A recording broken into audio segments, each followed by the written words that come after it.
시작하겠습니다. 먼저 박구현 국무 1차장께서 오염수 처리 및 방류 관련 사항을 설명하시겠습니다. 먼저 오염수 문제에 대한 정부의 기본 입장에 대해서 다시 한번 설명을 드리고 넘어가도록 하겠습니다. 정부는 오염수 방류가 안전하다고 미리 판단을 한 적도 없고 또 방류에 동의한 적도 없습니다. 거듭 말씀드리지만 정부는 국민의 건강과 안전이 가장 중요하다는 원칙 아래 국제사회와의 공조를 바탕으로 일본 오염수 처리의 과학적 안전성을 철저히 검증하기 위해 필요한 조치를 해오고 있습니다. 우리 정부는 IAEA 검증에 참여를 함으로써 또한 우리 독자적으로 일본 측으로부터 자료를 확보함으로써 오염수가 국제적으로 공인된 기준에 부합하게 처리되는지를 다각적으로 검증하고 있습니다. 또한 이러한 검증을 거쳐 과학적으로 안전 기준을 충족하지 못하면 우리 정부는 방류에 반대할 것임을 거듭 말씀드리고 있습니다.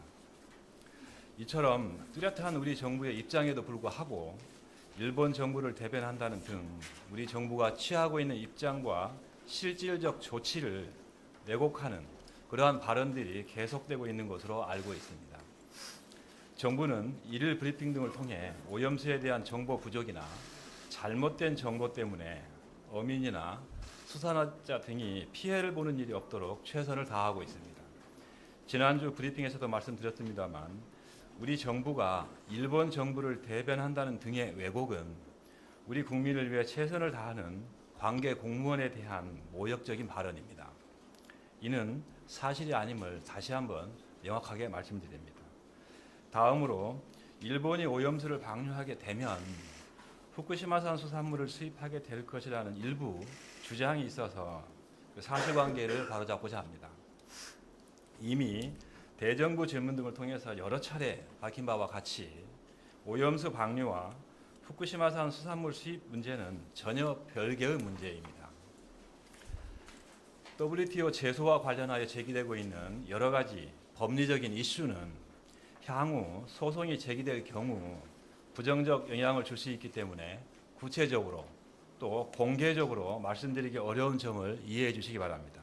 다만 후쿠시마산 수산물 수입 금지는 원전 사고 이후 상당 기간 통제되지 않은 상태에서 방사성 물질이 바다로 누출이 되었고 그로 인해 발생한 환경 오염 때문이지 오염수 방류 여부와는 직접적인 인과관계가 없습니다.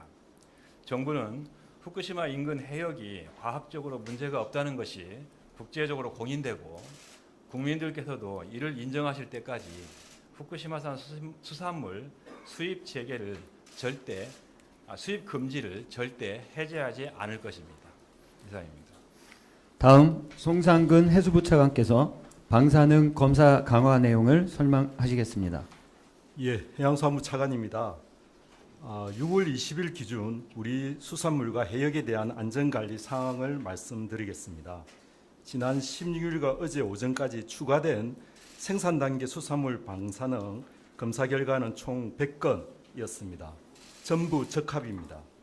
검사 건수 상위 5개 품목은 멍게 11건, 황다랑어 7건, 송어 5건, 도다리 4건, 고등어 4건 등이었습니다. 국민 신청 방사능 검사 게시판 운영 결과입니다. 시료 확보가 되는 대로 진행하고자 했던 7건 중 1건의 검사가 완료되었고 적합이었습니다. 이번 주 6월 2주차 신규 신청 10건이 추가되어 총 16건의 검사가 진행 중이고 시료 확보 후 검사가 이루어진 대로 곧바로 결과를 알려드리겠습니다. 수입 수산물 방사능 검사 현황입니다. 지난 한 주 6월 9일부터 6월 15일 일본산 수입수산물 방사능 검사는 90건이 진행되었습니다. 방사능이 검출된 일본산 수입수산물은 없습니다. 선박 평형수에 대한 안전관리 현황입니다. 후쿠시마를 포함한 인근 지역 6개 해에서 주입된 선박 평형수에 대하여 항만에서 이동형 측정 장비로 방사능 오염 조사를 실시하고 있습니다. 지난 브리핑 이후 치바현의 치바항에서 입항한 한 척을 조사했고 방사능 물질이 검출되지 않았습니다. 다음으로 지난 1월 고위당정협의회에서 논의된 사항을 포함하여 정부의 방사능 검사 확대 계획에 대해서 설명드리고자 드리겠습니다. 세부적인 설명을 드리기에 앞서서 한 가지 사항을 다시 한번 강조드립니다. 2011년 대규모 방사능 유출이 있었던 후쿠시마 원전 사고 이후 우리 정부는 지속적으로 우리 해역과 수산물에 대한 방사능 검사를 확대해 왔습니다. 그리고 당시에 대규모 방사능 유출에도 불구하고 우리 해역과 수산물에 특별한 이상 징후는 없었음을 말씀드렸습니다. 우리 바다에서 채취한 해수의 방사능 농도는 후쿠시마 원전 사고 이전과 비교해서 유의미한 변화가 나타나지 않았고 우리 수산물에 대해 생산 단계와 유통 단계에서 실시한 약 7만 5천 건의 방사능 검사에서 부적합은 한 건도 없었습니다. 또한 후쿠시마 원전 오염수의 해양 확산 시뮬레이션 결과와 그간 우리 해역의 모니터링 결과에서도 알 수 있듯이 향후 오염수가 방류되더라도 우리 해역과 수산물에 영향을 미칠 가능성은 극히 낮습니다. 우리 해역과 국내 수산물은 안전합니다. 많은 분들이 혹여나 하는 마음에 발생하지 않을 문제를 전제로 우려를 제기하십니다마는 결코 후쿠시마 오염수로 인해 우리 해역과 국내 수산물 안전에 위협이 생기는 일은 없도록 하겠습니다. 다만 정부는 국민분들께서 불안을 해소하고 해양수산업계가 입지 않아도 될 피해를 조금이라도 줄이기 위해서 다음과 같이 방사능 검사를 강화하고자 합니다. 먼저 우리 해역의 방사능 안정성을 보다 촘촘하고 신속하게 감시하기 위한 해양 방사능 조사 정점 확대 계획에 대해서 말씀드리겠습니다. 현재 해양수산부와 원자력안전위원회는 각각 연안 52개, 원양, 근해 40개 등 총 92개 정점에 대한 방사능 조사를 시행하고 있습니다. 앞으로는 국민 안심을 위해서 해양 방사능 조사 정점을 현재 92개에서 200개로 대폭 확대하고자 합니다. 해류의 흐름 등을 고려해서 남서에서 남동, 해안, 그리고 제주 해역을 대상으로 108개 긴급조사 정점을 선정하고 기존 92개 정점의 정밀조사와 병행 실시하여 방사능 물질의 국내 유입에 대한 빈틈없는 감시 체계를 구축하겠습니다.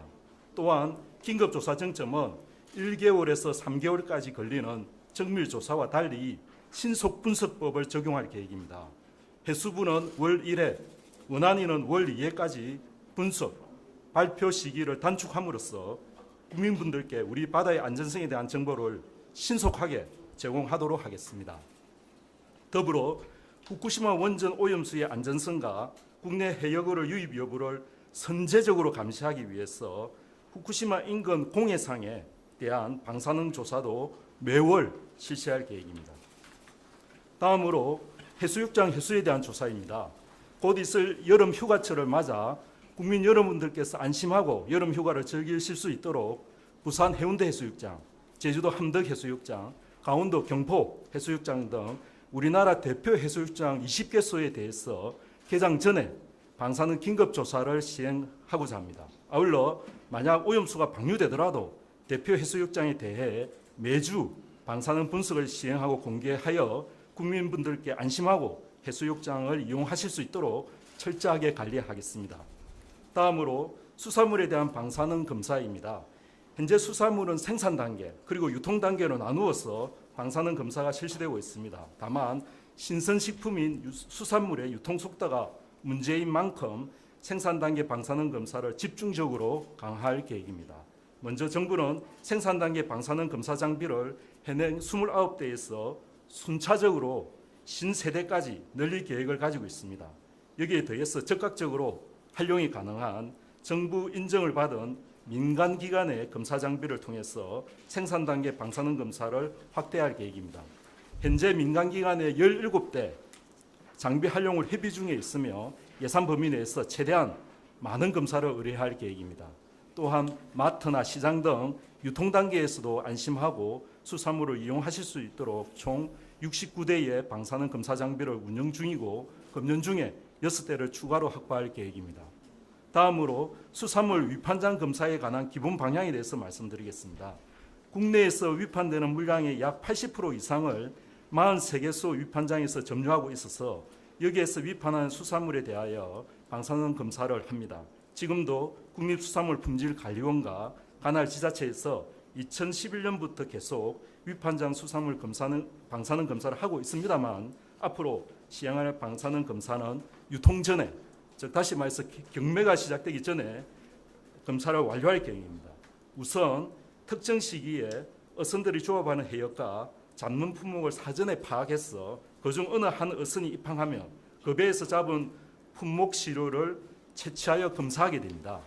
같은 해역에서 조업한 어선들이 한 위판장이 아니고 몇 군데 다른 위판장으로 입항을 해도 조업한 곳이 같기 때문에 어선 한 척을 정해서 검사를 해서 적합 판정을 받으면 그 품목이 잡힌 동일 해역, 같은 시기에 다른 어선들이 잡은 수산물도 안전하다는 것을 대표해서 증명하게 됩니다.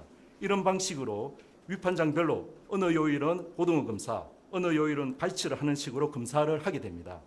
지금 위판장이 소재한 관할 지자체와 수협 등과 세부적인 사항을 조율하고 있으며 구체적인 사항이 정해지면 추후에 다시 설명을 드리겠습니다. 마지막으로 수입 수산물도 더욱 빈틈없이 관리하겠습니다. 거듭 말씀드립니다마는 후쿠시마와 주변 8개의 수산물은 방사능으로부터 안전하다고 과학적으로 증명이 되고 우리 국민분들께서 안전하다고 느끼실 때까지 정부는 수입 금지 조치를 유지할 것입니다. 그리고 그 밖의 지역에서 생산된 일본산 수산물의 경우에 매 수입시마다 방사능 검사를 실시하여 미량이라도 검출되는 경우 17종의 추가 핵종 증명서를 요구하여 사실상 수입을 차단하고 있습니다. 또한 원자력안전위원회를 중심으로 일본에서 들어오는 하루차례 담긴 해수에 대한 세슘 농도 분석을 실시하고 있고 현재 연간 40대인 분석 대상 하루차 대수도 지금의 10배인 연간 400대까지 확대할 계획입니다. 이처럼 철저한 관리를 통해서 앞으로도 국민 여러분들께서 국민 여러분들의 식탁에 부적합 수산물을 오를 리는 없도록 하겠습니다. 다음으로 후쿠시마 오염수 방출과 관련된 개별 사항에 대해서 말씀드리겠습니다. 어제 브리핑에서 부스 태평양 의장의 수산물 안전관리에 대한 질의가 있었습니다. 부스 태평양 의장에서 조업하는 모든 원양 수산물 품목에 대해서도 국내 수산물과 같은 방사능 검사를 실시하고 있습니다. 금년 기준으로 21개 품목에 대해서 483건의 검사를 실시하였고 모두 적합이었습니다. 황다랑어, 가다랑어 등 다랑어류와 오징어, 대구, 황새치, 명태, 꽁치 등이 주요 검사 품목이었습니다. 또한 원양 수산물의 방사능 검사 건수는 냉동창고 반입 건수의 20% 이상이며 향후 검사 비율을 더욱 높여서 안전관리를 강화할 계획입니다. 북서태평양 연안 수산물을 일본 어선이 조업하여 국내에 수입될 경우에도 일본산 수산물 수입 검사를 동일하게 적용하게 되어 매 수입건마다 검사가 진행되고 있습니다. 이상입니다. 다음 허균영 기술검토위원장께서 오염수 관련 과학적 사실을 설명하시겠습니다. 안녕하십니까. 지금까지 브리핑에선 제가 주로 알프스 설비에 대한 어떤 원리라든가 사건, 사고 이런 부분들을 설명을 드렸습니다. 하지만 사실 더 중요한 부분은 그 알프스를 지나온 오염수가 이제 환경에 방출되고 났을 때 얼마만큼 영향을 끼치는지를 이제 확인하는 방사선 환경 영향 평가가 되겠습니다. 그래서 오늘은 이 방사선 환경 영향 평가에 대한 좀 일반적인 사항을 설명을 드림으로써 향후 정부의 과학기술적 검토 결과가 브리핑이 될 때 도움을 드리고자 준비를 해보았습니다. 이미 도쿄 전력에선 이 방사선 환경 영향 평가 결과를 공개를 하고 있습니다. 그래서 이에 대한 개요를 이제 향후 브리핑에서 다루게 될 텐데요.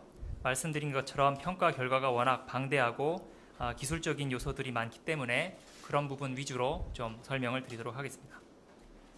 먼저 일반적인 방사선 환경 영향 평가는 국제 원자력 기구 IAEA나 국제 방사선 방호위원회 ICRP 이런 곳에서 만들어진 국제 기준을 따라서 수행이 됩니다. 그리고 방법 자체는 수십 년간 이 분야의 전문가들이 연구 결과를 업데이트하고 수정하고 있기 때문에 충분한 공신력이 있다고 생각을 하시면 되겠습니다.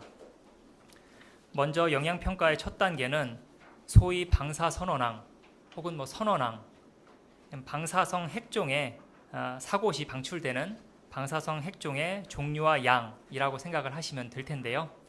이 종류와 양을 결정하는 게 첫 번째 단계가 되겠습니다.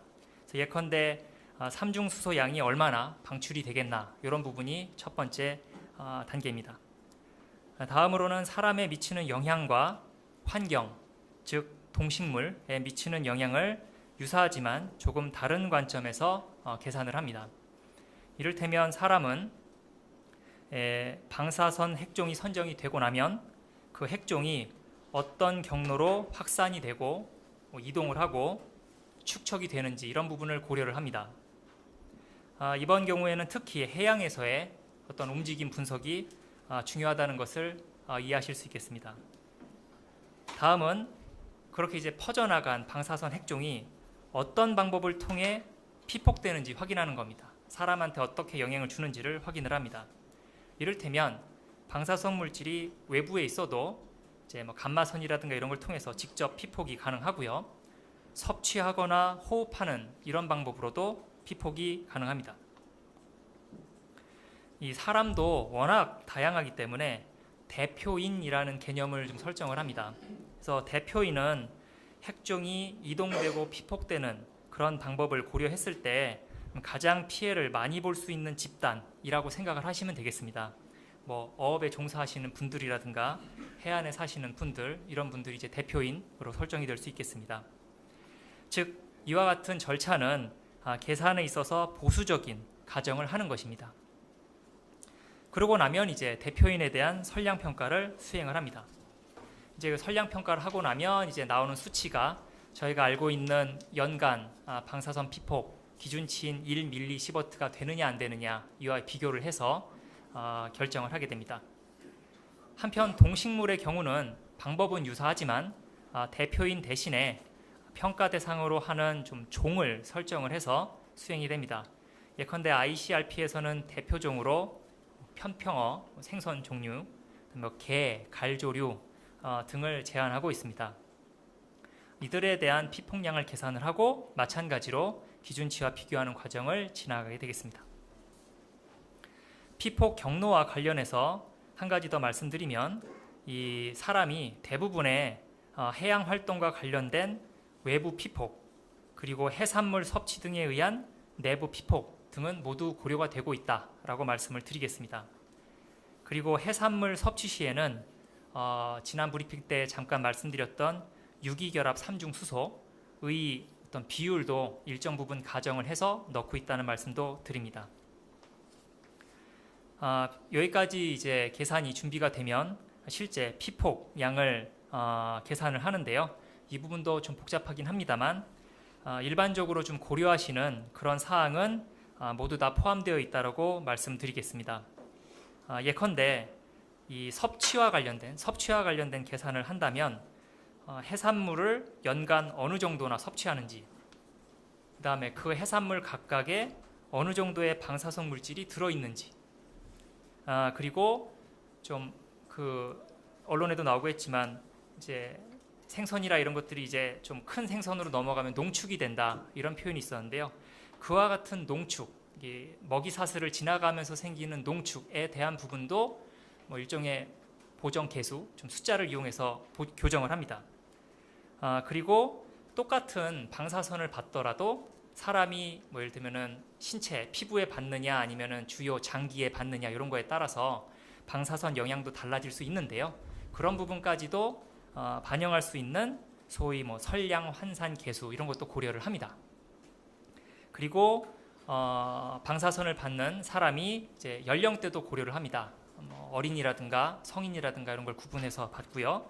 그리고 그러한 방사선 물질이 이제 금방 없어지는 게 아닌 종류도 있으니까 그 대표인이 평생에 걸쳐서 받는 선량 평가를 수행을 합니다.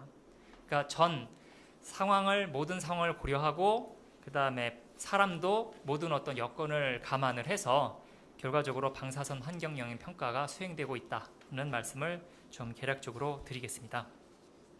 오늘 제가 준비한 내용은 여기까지가 되고요. 향후 좀 브리핑에서 좀 더 자료를 좀 충실하게 해서 도쿄전력이 밝히고 있는 방사선 환경 영향 평가, 이런 부분을 좀 정리해 보도록 하겠습니다.